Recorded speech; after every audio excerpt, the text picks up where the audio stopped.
Om Swastiastu.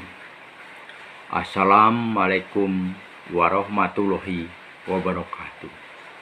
Salam sejahtera bagi kita semua. Saya menceritakan mengenai berkembangnya organisasi Nahdlatul Ulama di Lombok. Organisasi Nahdlatul Ulama atau dikenal dengan nama NU untuk pertama kalinya didirikan di Surabaya pada tanggal 16 Rajab tahun 1344 Hijriah yang bertepatan dengan tanggal 31 Januari 1926 Masehi. Yang kegiatan utamanya adalah kegiatan sosial keagamaan, Ijtimaiyah diniyah. Itu bukan berarti NU lahir tanpa latar belakang politik. Akan tetapi NU lahir dengan adanya gerakan modernisasi Islam yang dilakukan oleh Muhammadiyah dan kegiatan politik massal dari Sarekat Islam. Adanya gerakan itulah yang mendorong para kiai dari berbagai di Jawa untuk berkumpul membentuk satu wadah perjuangan sendiri yang kemudian dikenal dengan nama NU. Pembentukan NU itu karena modernisasi Islam yang dilakukan oleh Muhammadiyah dan Persis itu di mata para kiai dianggap akan merusak tradisi yang telah dipelihara dan dimuliakan oleh orang-orang Ahlussunnah wal Jamaah. Untuk itulah dilakukan upaya dalam rangka mempertahankan tradisi itu dengan cara mengembangkannya ke seluruh wilayah Nusantara, termasuk juga ke daerah Lombok. Pengembangan organisasi NU di daerah Lombok pada awal perkembangannya dilakukan oleh para petani yang berasal dari Lombok yang melakukan perjalanan pulang pergi menjual hasil pertaniannya ke Surabaya, dan dilakukan pula oleh para saudagar pakaian pada waktu itu. Sehingga pada tahun 1926 di daerah Lombok telah ada anggota NU. Di antaranya adalah Muhammad Ghani dari Ampenan, Ustadz Said Asim Al-Jupri dari Ampenan, Said Ahmad Al-Kab dari Ampenan, Haji Suaimi dari Mataram, dan Haji Mansur dari Mataram. Mereka itulah yang diberi tugas secara perorangan mencari anggota NU dan melaksanakan tugas organisasi di Lombok, seperti mengajarkan ajaran Islam paham Ahlussunnah wal Jamaah. Oleh karena sebagian besar masyarakat Islam di Lombok pada saat itu telah menganut paham yang sama dengan paham organisasi NU, yaitu mazhab Syafi'i, yang merupakan imam mazhab yang sangat dihormati di kalangan NU, menjadikan organisasi NU di daerah Lombok mendapat respon yang besar dari masyarakat. Berkembangnya organisasi NU tidak dapat dilepaskan dari dukungan yang diberikan oleh para ulama setempat, yang sebagian besar merupakan alumni Mekah, Saudi Arabia, yang telah menganut paham mazhab Syafi'i, salah satu aliran dari 4 mazhab dalam paham Ahlussunnah wal Jamaah. Para ulama yang mendukung perkembangan ajaran NU diantaranya adalah Tuan Guru Haji Badrul, seorang ulama yang memimpin pesantren di Pancor; Tuan Guru Haji Hamid, seorang ulama yang memimpin pesantren di Kediri; Tuan Guru Haji Masud, seorang ulama yang memimpin pesantren di Kopang, Lombok Tengah, dan Tuan Guru Haji Mustafa Bakri, seorang ulama yang memimpin pesantren di Ampenan. Selain usaha pengembangan paham NU yang dilakukan oleh para tokoh ulama setempat, juga pada tahun 1936 datang utusan dari Jawa Timur ke Ampenan, Mataram, Lombok. Utusan itu bernama Kiai Haji Muhammad Dahlan, yang kedatangannya diterima oleh Tuan Guru Haji Mustafa Bakri dan beberapa tokoh alim ulama di daerah Lombok. Tuan Guru Haji Mustafa Bakri adalah seorang ulama yang memimpin pesantren di Ampenan yang memiliki karisma pada masyarakat Lombok masa itu. Kedatangan Kiai Haji Muhammad Dahlan itu dimaksudkan untuk lebih memantapkan ajaran NU yang telah dianut sebagian besar masyarakat di daerah Lombok, dan untuk lebih memantapkan rasa persatuan dan kesatuan di kalangan masyarakat Lombok. Setelah datangnya Kiai Haji Muhammad Dahlan, maka kemudian diadakanlah pertemuan dengan para tokoh alim ulama di daerah Lombok.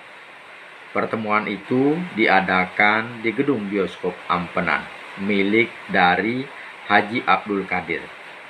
Pada pertemuan itu yang menjadi protokol adalah Dahlan. Pertemuan itu akhirnya menghasilkan keputusan terbentuknya Konsul NU se-daerah Lombok yang berkedudukan di Ampenan. Ditunjuk sebagai ketua Konsul NU se-daerah Lombok pada saat itu adalah Tuan Guru Haji Mustafa Bakri. Berdirinya Konsul NU itu belum disahkan dengan surat keputusan dari pusat, melainkan hanya baru diakui saja keberadaannya.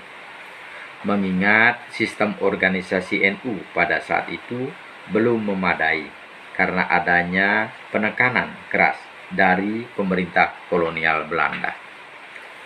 Nahdlatul Ulama atau dikenal juga dengan nama NU selanjutnya melakukan perjuangan dengan mengambil bentuk kultural dalam menghadapi penjajahan Belanda. Dengan menjadikan pesantren sebagai basis kekuatannya. Hal itulah yang kemudian menjadi watak dasar yang membedakan organisasi NU dengan gerakan-gerakan anti penjajahan lainnya. Keberadaan organisasi NU yang mulai berkembang pada zaman pemerintah kolonial Belanda itu kemudian terhenti pada zaman Jepang. Itu disebabkan karena Jepang bertindak keras terhadap organisasi yang menghendaki kemerdekaan. Barulah setelah proklamasi kemerdekaan Indonesia dengan dikeluarkannya maklumat pemerintah 3 November 1945 yang menyatakan mengenai pemberian kesempatan kepada rakyat seluas-luasnya untuk mendirikan partai-partai politik, maka sejak itulah muncul dan berlomba-lomba setiap kelompok mendirikan partai politik. Di antaranya adalah Persatuan Ulama Islam Lombok atau PUIL, yang merupakan organisasi yang bersifat lokal. Organisasi itu didirikan oleh Saleh Sungkar.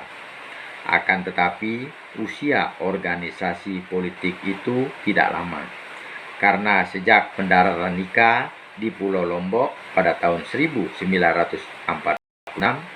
organisasi itu bubar.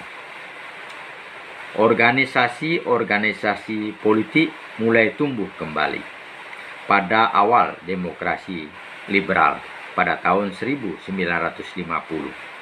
Di antaranya adalah Partai Politik Masyumi, yang untuk pertama kalinya dipimpin oleh Ki Agus Alwi. Partai Politik Masyumi adalah organisasi politik Islam yang pertama di Indonesia, yang didirikan pada tanggal 7 November 1945. Partai Politik Masyumi itu merupakan hasil karya pemimpin-pemimpin umat Islam dalam kongres yang dilakukan di Gedung Madrasah Muallimin Muhammadiyah, Yogyakarta. Dalam perkembangan selanjutnya, keutuhan Partai Politik Masyumi tidak dapat dipertahankan. Keadaan itu terjadi akibat dari pola kepemimpinan dan situasi keanggotaan pada Partai Politik Masyumi. Di dalam tubuh Partai Politik Masyumi, NU merasa kecewa terhadap alokasi dan distribusi kekuasaan. NU dapat dikatakan tidak pernah menduduki jabatan dalam Dewan Partai Masyumi. Meskipun di dalam Majelis Syuro, NU memperoleh sebagian besar jabatan yang tersedia. Majelis Syuro yang padulanya mempunyai wewenang dalam menentukan kebijaksanaan politik yang ditempuh oleh Dewan Partai Masyumi, akan tetapi dalam perkembangannya hanya diberi kewenangan sebagai penasehat saja. Keadaan itulah yang menimbulkan kekecewaan di kalangan tokoh-tokoh NU. Selain itu, kekecewaan NU juga disebabkan karena kedudukan Menteri Agama tidak berasal dari NU, seperti halnya pada masa sebelumnya. Hal itu berarti membatasi dan mempersempit peranan NU. Karena kekecewaan itulah, maka kemelut dalam tubuh Masyumi dibahas dalam Muktamar NU ke-19 di Palembang tahun 1952. Adanya pergolakan mendiskreditkan para tokoh NU dalam Partai Politik Masyumi itu mengakibatkan NU memutuskan keluar dari Partai Politik Masyumi dan menyatakan dirinya menjadi partai politik. Berita tentang berdirinya NU sebagai partai politik kemudian disiarkan ke seluruh Indonesia, termasuk juga ke daerah Lombok. Di daerah Lombok, berita mengenai munculnya partai politik baru itu menggugah seorang tokoh masyarakat Maspage, Celong, Lombok Timur yang bernama Badarudin. Ia kemudian mengusahakan berbagai cara untuk mewujudkan keinginan itu. Akhirnya, dengan bantuan dari gurunya yang bernama Tuan Haji Muhammad Saleh Hambali, Badarudin berhasil memprakarsai berdirinya cabang NU se-daerah Lombok yang diresmikan pendiriannya pada tanggal 22 April 1953 dengan berkedudukan di Masbage. Jadi itulah cerita mengenai berkembangnya organisasi Nadatul Ulama di Lombok. Cerita itu saya ambil dari buku yang saya tulis yang berjudul NU Lombok tahun 1953 sampai dengan tahun 1984. Semoga ada manfaatnya. Apabila ada penyampaian yang kurang berkenan, mohon dimaafkan. Saya akhiri dengan mengaturkan Paramasanti. Om Santi Santi Santi Om. Wassalamualaikum warahmatullahi wabarakatuh. Salam sejahtera, bagi kita semua. Terima kasih.